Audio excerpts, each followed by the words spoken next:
there's a legacy that this is not just something that's in dollars and cents, but it's a lifestyle that you want to perpetuate on to the next generation. And I think that that's the extended season that we're talking about in our operation. There's an old lawnmower on the farm at my in-laws called Roper, a three-wheeled lawnmower.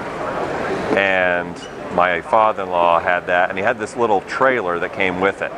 And Ethan would ride around in this trailer for hours with his papaw. And his mamaw said, well, that Ethan's a keeper. Look at him out there just riding behind his papaw all day long in that thing. Yeah. So I remember the Roper rider. And I remember on mornings riding horses to check the crops. And I would be riding with my grandfather-in-law, and my daughter was sitting in the saddle. We actually have a picture of that where we have basically a fourth generation kid on the saddle with her great grandpa checking crops. So that was always a fond memory.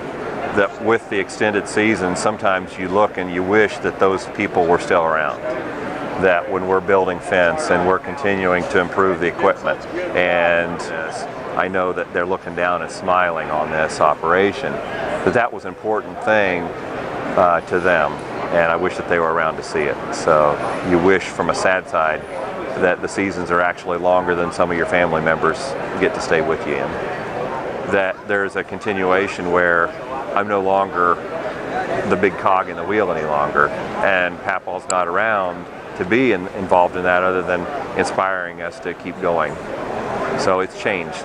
You know, the roles change, the leadership changes. You know, I've seen a lot of that.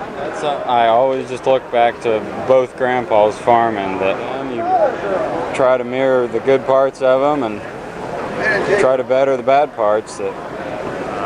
It's always a privilege to do it. You know, that you have days where you question, you think, boy, if I lived in a subdivision, I'd feel a lot easier. I wouldn't worry about whether it's raining or not, or whatever. I'd have so much more time on my hands, but I wouldn't trade it for the world.